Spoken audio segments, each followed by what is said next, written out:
Alright, draft physics video. This one's going to be deeply convoluted and complex, likely so. Not for the faint physic-hearted.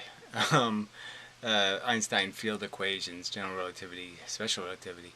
The figuring out the speed of gravity, that kind of stuff, really gets into a lot of complex subjects and complex experiments. And provoked by a comment by a guy here, and so I just thought I would reflect on what my theory might speculate and attempt to explain what's wrong with the assumptions made by people who find there must be some other truth. So let me just, right, so I'll read the comment, part of it anyway. Alright, your theory is obviously far more objective and logically austere than general relativity. Whoops. I have a great deal of respect for the serious effort you're making to straighten out what has clearly become a grotesque misshapen paradigm in theoretical physics. Yes, the mistake of bending space is just, it's such a, I mean, we're back also to the push versus pull argument, and that's one of the comments I left reading some of the material you provided, is this assumption is just built into everyone's conversation that gravity is an attractive force. And that's problematic, as I'll attempt to explain. Alright, with that said, the only lingering question in my mind I have not yet heard you speak about it is, why do photons from the sun travel in directions that are not parallel to the direction of the Earth's gravitational acceleration towards the sun? Well, first you have to be able to establish what the path of the gravitational acceleration towards the sun is, which I think is complicated. And to even make that assumption about path of photons. And I think the argument underlying that is that the gravity should be parallel to the photons if they're both moving the same speed, is the argument. And I would argue, well, I'll explain why I don't think you're going to see those effects, because the gravity that's really pulling the Earth into the sun isn't gravity made by the Earth. It is the gravity made by the mass of the sun. So its consistency is built into the mass of the sun and doesn't really have anything to do with the mass of the Earth. Again, I've tried to explain this before, that Newton's fundamental error in his equation is doing the M1, M2 thing in the same equation and calling that the force. The force of gravity, like with the electrical forces in Maxwell's equations, aren't fairly treated by adding the masses. You can't do that. They're separate. The charge produced by one thing and the charge produced by the other thing are separate charges, and you can't just add them up and divide by 2. It don't work that way. Alright. The fact that the Earth's gravitational acceleration towards the sun, light rays coming from the sun, are not parallel to each other in well-known astrophysics, and is proven by the fact that a total eclipse of the sun by the moon reached maximum ellipse 40 seconds after the sun and moon's gravitational forces come to alignment.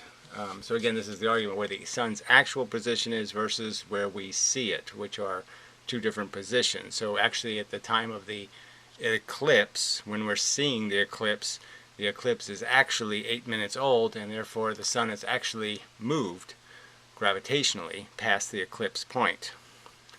Here's an article describing the relevant observations and measurements made during the total eclipse events, and which proves that I'm not talking out of my ass the way many others on this comment channel often do. Well, it is an article in 1999, so I'm sure there are people that have done some further research. Now, the more pertinent article is the one linked off of this article, which is the true article. So I'll give you the true article. That's the one relevant to, this article has stuff about all kinds of different ways of attempting to perceive the speed of gravity, and the specific argument about light and this part quoted. The Earth accelerates towards a point 20 arc seconds in front of the visible sun, where the sun will appear to be in 8.3 minutes. Yeah, well, that's, see, they should use the word appear here. Okay, the Earth appears to do that, but it doesn't do that. Thus, the acceleration now towards the true instantaneous direction the sun is now, and not parallel to the direction of the rising solar photons now. First off, this idea of how the sun radiates photons, I mean, frankly, they're divergent by fact, so I don't even know if that works. Okay, so anyway, the real article, they use terminology like at rest. So they're doing their math by taking one of the bodies in the equation and always putting it at rest. So they'll calculate something about the Earth by having the sun at rest. Or they'll calculate something about the Earth to the moon by putting the Earth at rest. And that's a fundamental error in my opinion. You can't, none of these things are at rest. So you're almost in trouble as soon as you start by this assumption that the thing is fixed, and it was fixed for a whole period of time. It wasn't fixed for that whole period of time. It's been moving through that whole period of time, so you actually have to do the integrals to find out where. I mean, the fact is, you can't summarize its position. You can't generalize it because it will change. The sun's center of gravity changes. Well, I'll get to that. All right, and then it's the force of attraction. They say in the article, and it's, you know, obviously I'm arguing the force is actually coming from outside, so the force is always there, and all you're saying is when does the shadow show up, you know, and when the shadow shows up is somehow relevant to the actual existence of gravity. And I'm clearly going to argue that the gravity is there, whether the Earth is there or not. The gravity is spread. Any influence the Earth has is spread over the entire circumference, the entire half circle, the half sphere, half the tennis ball, radiating out. So that's the inverse square law. That's why there's an inverse square reduction in gravity, is because any influence you have spreads not only in front of you but behind you and everywhere around you. So there's no position that is stronger or weaker. There's no the force is straight line, but the straight line basically means that something goes into the light bulb. Let's say I send an X-ray in, and the light bulb lights up and the light comes out in all directions. So the force goes in one direction. The reaction force comes out in all directions. That's the inverse square law. That's why gravity gets so weak, is because it's not directed between two objects. It's directed between, it just changes their net gravity that they produce to the entire universe in the direction of that shadow. So the shadow comes in, and the radiation from the shadow, the effect of the shadow, is spread in all directions, facing the shadow. Okay. Assumption of light having momentum. That's another tricky part here, is that certainly light has momentum in the sense of a effect, but it's not momentum like matter has. It's not momentum it has to earn. Matter has to earn its velocity. So if a piece of matter has velocity, it had to earn it in the sense that it had to be impacted by force to gain the imbalance that is its momentum. It had to be, something had to explode behind it and shoot it somewhere.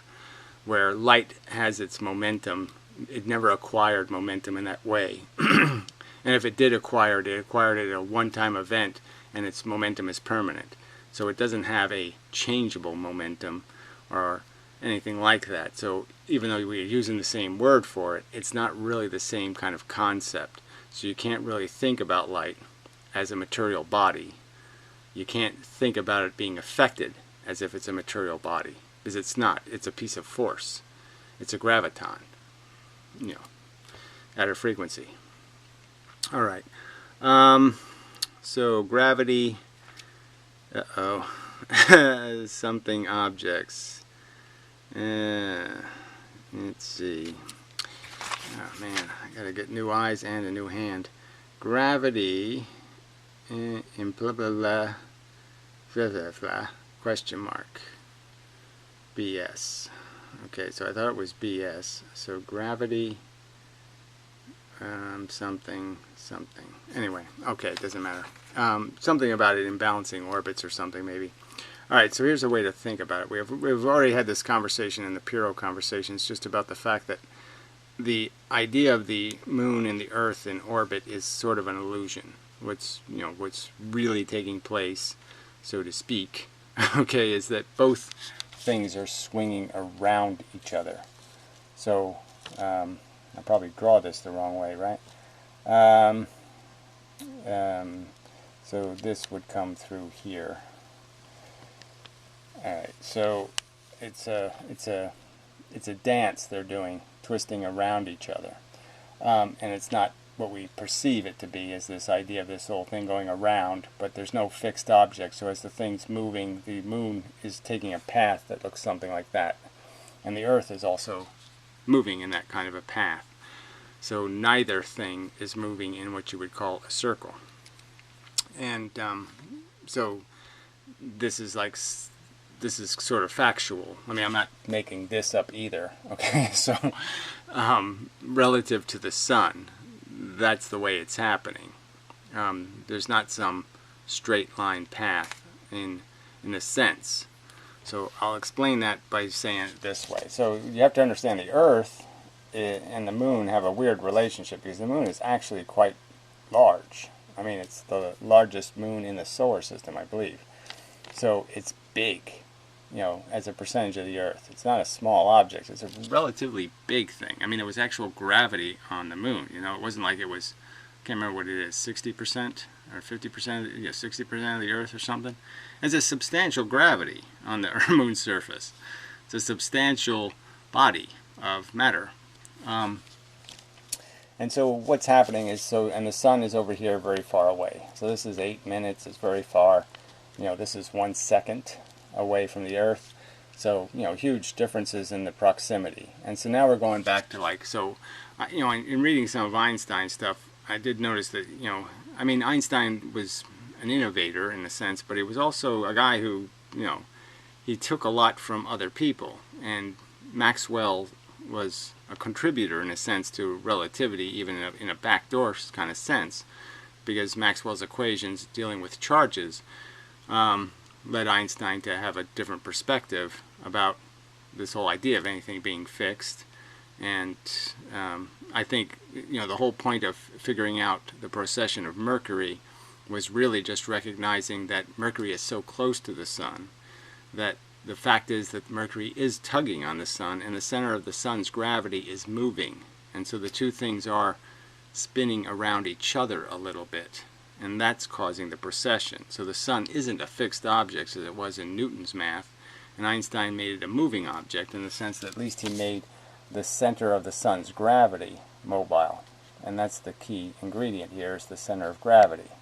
That defines the object, really. That defines where the radiation comes from. The angle of the radiation is going to be defined by where the center of gravity is. So when you see that, so when the sun's looking at the moon and the Earth, I would argue that it doesn't see the Earth and the moon. It sees the point in between the Earth and the moon, let's say here, which is the center of gravity between these two masses. So if you were to smash these two masses together, this is where the center of gravity would end up.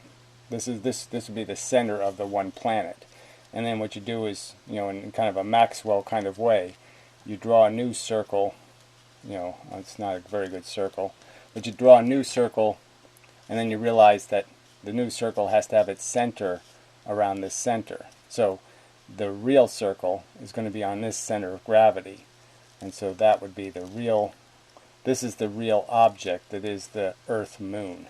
And so as the moon's in different positions, that center of gravity will change to different positions, and the circle will change its position. So you can kind of see that if the moon's over here, the circle goes this way. If the moon's over here, the circle goes this way. And so you have a precession, in a sense, of where the Earth's center of gravity is. So if you're measuring as a fixed object, yes, your mathematics will say, well, the Earth will crash into the sun because its orbit will go all funky. But its orbit is compensating. It's doing this thing. It's it's in a dance with the moon, and this dance ends up being averageable to this. Okay, but that's the average. The real thing is doing this all the time. It's always adapting and changing where the center of gravity is. So I guess I'll draw a proximity of that since I drew that one. So the moon would be out here, and this distance of course is a little bit longer when they're aligned. I think it might be, yeah, it's a little longer because the sun has a little more pull on the moon, maybe. Not quite sure, but it's probably like that. But anyway, so the other circle would be this circle. And so this would be, the Earth is these two different things depending on where the moon is. The Earth-Moon gravitational body is a collective as far as its effect on the sun, or the sun's perceiving. In terms of the way the radiation ends up, you know, when you add up all these vectors, this is what you'd end up with, kind of a thing. This is the net of the mass to space relationship. It sort of just redefines the light bulb. So this is the new light bulb, and this is where the light is diverging from it. And the same thing would be the gravitational force. Okay, so I think that's sort of understandable. So any equation that says, like I said, that all of a sudden the mechanics of the Earth's orbit fall apart if they don't account for the fact that the Earth and the Moon are in a processing relationship, and that their combined center of gravity is moving, you have to use their combined center of gravity, and then you'll be okay. Then you're back to this nice straight line, and you won't have any problem about things falling out of orbits. So that would be my argument for that part. So the other argument I wanted to make is just this always this distinction argument that has to be made that the charge closest to you is the one that's going to have the power. So this is again this charge argument that if you had a +2 charge out here, and you had a -1 charge here, and then you had a -1 here, this repulsive charge will be stronger than this attractive charge, and blah blah blah. So even though this charge is strong, but this one's farther away, so by the inverse square law it's lost all of its power, and blah blah blah. So I don't want to get into the details of it, but you understand that you have this illusion where there can be a force that's attracting something that's stronger. I mean, this could be a +10, but if this electron is fixed, this force will always stop this object. So if this electron doesn't move or can't be pushed out of its position because it's in some locked relationship, this electron, even though there's +10 here, won't go there because this won't allow it to, because this charge will be the strong charge because it's the near charge. So the closer things have the bigger impact than the further away things. Okay, that's, I think, an agreeable statement. And the same is true with gravity. The thing close to you is going to gravitationally affect you a lot more than the thing farther away. That's why the whole precession of Mercury thing just has to do with Mercury, and we don't talk about all the other planets, even though they're doing exactly the same thing, and there's exactly the same actual precessioning taking place. It's very minimal because the distance is so great that there's no ability for the gravity of the Earth to actually move the center of the Sun, center of its gravity. Where Mercury is smaller but much closer, and so it does move the center of the Sun's gravity. Center of its mass, I should say.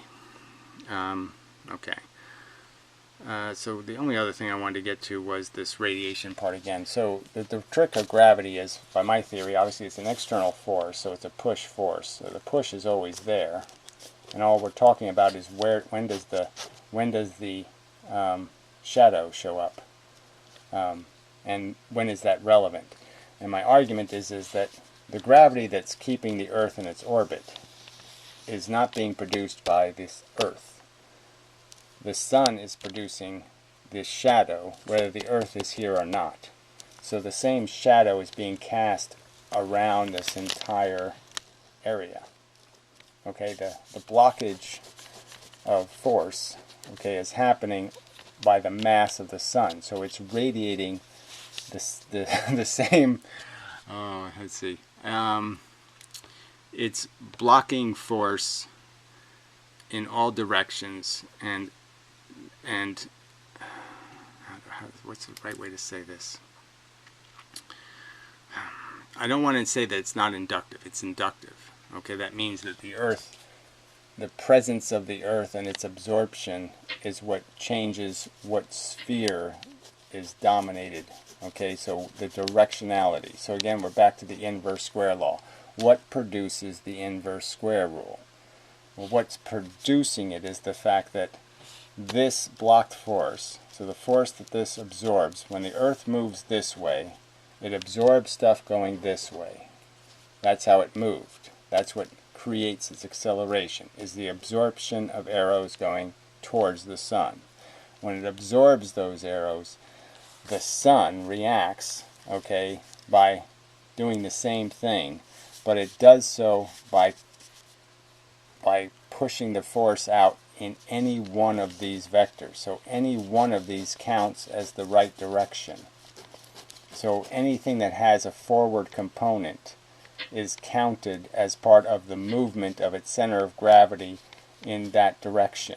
So even if it goes this way or this way, as long as it's going this way, that's the part that'll count. So as long as it adds up, all these little vectors in these directions add up to this much movement, that's it. Now it's at equilibrium again.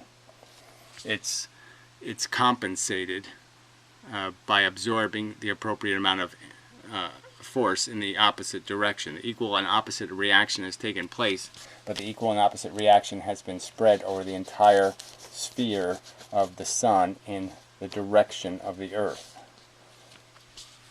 Okay, I don't know if I said that exactly the way I need to say it, but that's why there's an inverse square law, because it doesn't come back equal, it comes back spread. Okay, so that's the part I wanted to get to, and the fact is that I think Einstein's equations work because it's assumed that both forces are moving at the speed of light, not that the force of gravity is instantaneous. So there is a part in the article where they're talking as if Einstein's relativity theory assumes instantaneous action, and I don't think Einstein would do that. So I don't think that's true.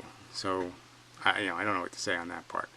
All right. So what else do I want to say? I mean, I want to get to this. The idea is, let's see, it's so hard to explain how it would be just totally unrealistic for me to think my gravity, my being pulled to the Earth, is being created by me. That somehow I'm blocking force, and the force of gravity I'm feeling is being created by me blocking the force. It's not really that way. It's the matter that already exists on the surface of the Earth that already is creating the potential for the production of the shadow. Let's see, how do I describe a shadow?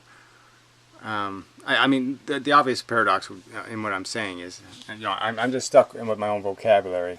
Because we'd say that, okay, the force is all coming in this way, and I'm somehow saying that this object is producing gravity, even though there's force coming in all directions, and it's not moving in any specific direction. But the point is, it is. It's moving a little this way, and then it moves this way, and then it moves this way, and then it moves this way, then it moves this way. It's constantly jostling, so it is accelerating in all these directions and creating moments of gravity, shadow, in all directions, but they're only brief moments of shadow.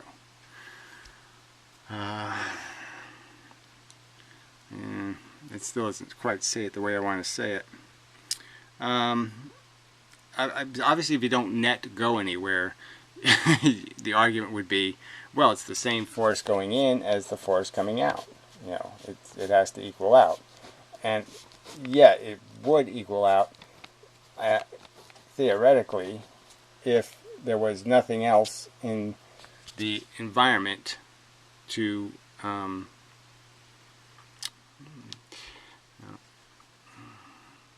I still want to come up with a better way than to say that, like Venus is creating the gravity that the Earth is being trapped by.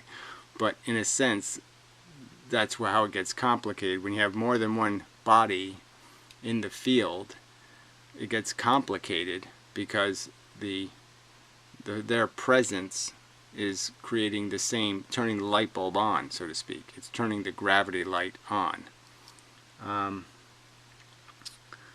And so you end up with them all being averaged into the gravity that the Earth is in. So the gravity the Earth is in ends up being an averaging of all the gravity being instigated by all the accelerators, all the things accelerating towards the sun on any one of its spheres. So anything, and then you have to break this down too to the fact that the gravity is affecting the atoms of the Earth. It's affecting the little tiny bits. And so the bit next to another bit is the bit that could be causing the gravity that the other bit is feeling, so to speak. So I have to come up with some way to, that's why I haven't really done the gravity subject yet, because I want to come up with some clever way to explain that once something enters the field, the influence of something, say the strong influence, it's always in the influence, right? I mean, technically, we're gravitationally being affected by things, billions of light years away. This is almost like, okay, so this was another one of the subjects that was brought up in the main paper, was the fact that the Voyager spacecraft, which have left the solar system, so this one gets another one where I have to get the details. Is the galaxy is, say, swirling this way. I mean, it's a flat plane, let's say flat this way. The swirly arms are this way. The point would be is that the Earth solar system would be this way. I mean, it would be on it, perpendicular to the galaxy. And that they've sent the probes, one of them in the direction of the galaxy, I believe. And I'm not sure if the other one's going like this way, but that's what I'd have to find out. So they found that these two probes, I thought they were losing acceleration. What they're saying is they're gaining acceleration. At least that's what I read in the paper. And my argument would be, is they might be gaining acceleration because they're losing connection to this gravity and gaining the gravity that we never account for, which is the gravity of the galaxy. So, or the suns in the galaxy, the nearest sun, like Alpha Centauri or something else, that gravity could be creating that acceleration. So it's a gravity that we don't necessarily measure from the position we're at, and we can't necessarily measure it just because we can never get outside of the strong gravity of either the Earth, the Moon, or the Sun. So you have to get far enough away from those things to be able even to detect what's happening over there. So we don't have an accurate measurement of the gravitational influences of the stuff around us in the Milky Way. So I guess that would be my argument.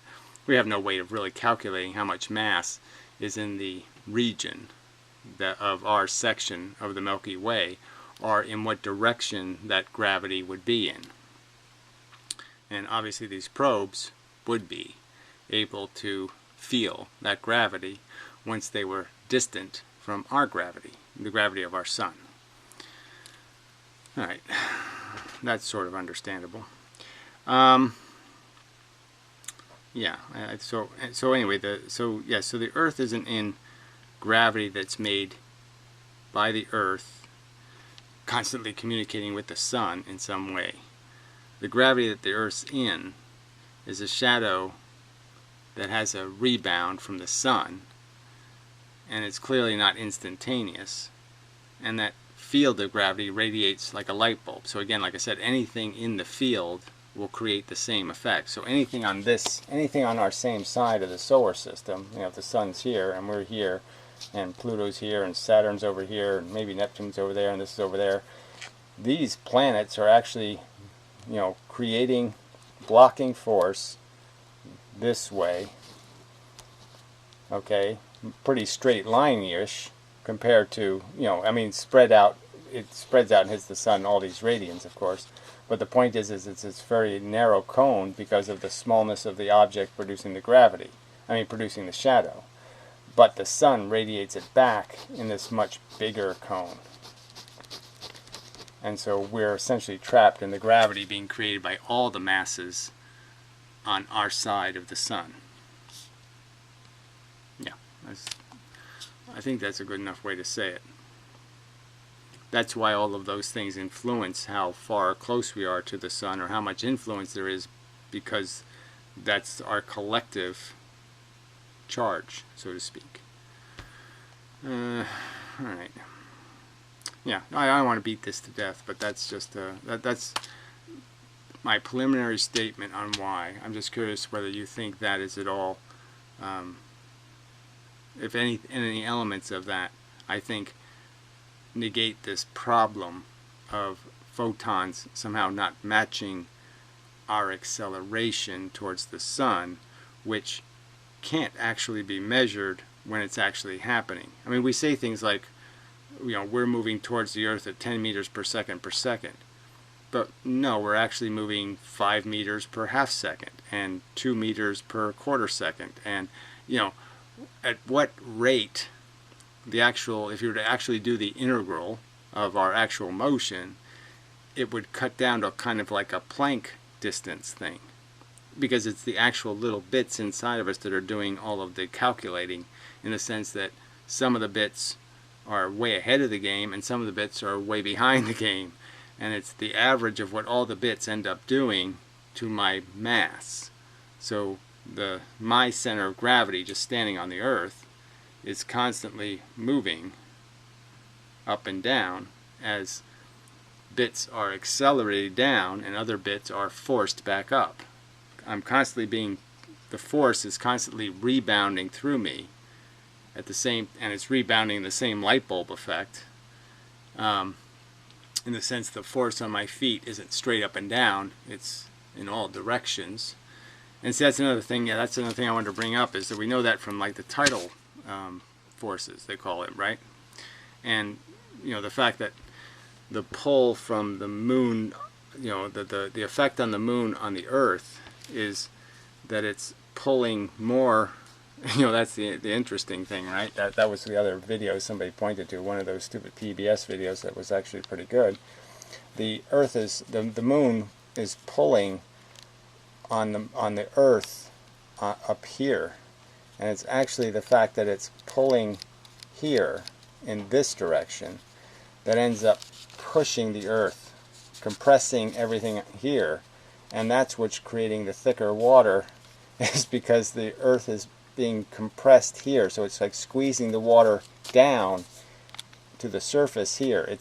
Because it has a vector in this and this direction, I mean this and this direction, it's got this downward motion, so all of these pulls end up being equaling to a down direction. Yes, they have a component in this direction, but they have a component in the down direction, and it's this down direction that ends up pushing the water down, which ends up bulging the water here, and creating the tides. So why do I want to bring that up? It was something relevant to something somebody was saying somewhere. But again, that's part of the reason why this gets really complicated in terms of what's happening between even us standing on the Earth, is that we too are being pulled sideways more than maybe down in some respects by pushed out in some respects by the rebound force from the matter below us that gets compressed by our acceleration into the Earth. But anyway, the real point I wanted to make is that my center of mass is moving. And the way the center of mass moves is that there's flows of stuff being accelerated, so there's stuff in the process of being pushed in that direction, and there's stuff in the process of moving back up this way. So the stuff is actively rebalancing the system all the time, and in the process of that rebalance there's a wobble in if you were to take it and generalize it to an average, you could see the average is a wobble. Okay. But at any one moment in time, I'm negative or positive, and there's always going to be a delay between when my real position ends up dampened into a status position. So if the gravity's all stopped, it would take a while for me to stop bouncing. And the same thing happens to the sun and the earth. So you don't have like, oh, there's a moment of an eclipse and that's all that matters. So that's another thing with the eclipse argument. So you have to understand that the moon in this position, the moon in this position, and the moon in this position with the sun over here, it's almost, I'm not saying it's irrelevant, but clearly, you know, these circles are much more similar than dissimilar. So you're still talking about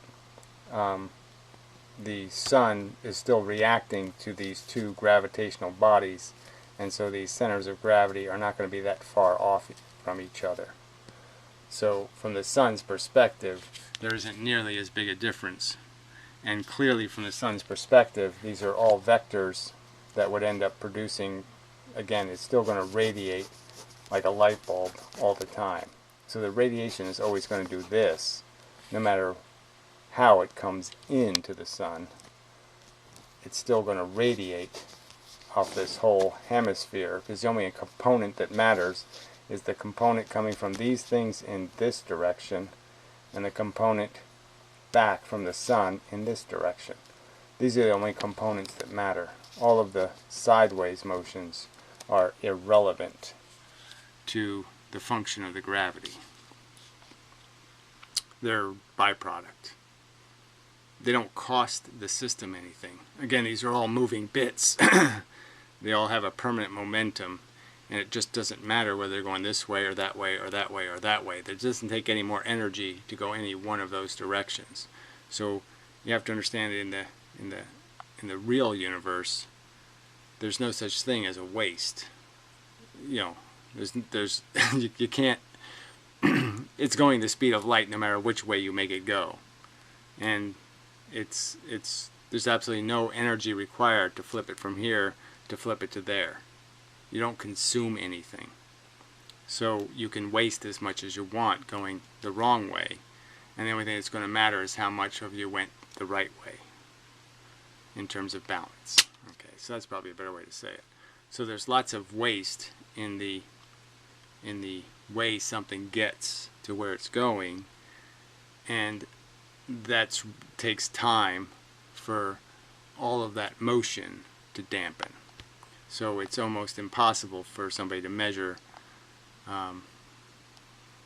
over distances any gravitational interaction, because the gravity is so eccentric, in the sense that there's so much motion in directions that have nothing to do with the two things. So there's almost so much noise that you could never even detect the actual reaction to an action, because there's so much of this going on all around that happening. Alright, now that's probably enough. Okay, so really drafty, and like I said, I don't know if I want to spend the next 2 years trying to figure out how to do Einstein's field equations. I don't know if I need that kind of depth. I'm hoping to find something better to debunk in a solid way. I think I can do it with that two-slit stuff, or even the Earth's movement stuff. But anyway, I don't think I can do it with Einstein's field equations, because that's 2 years of math. I don't want to do 2 years of math. Anyway, until next time, such.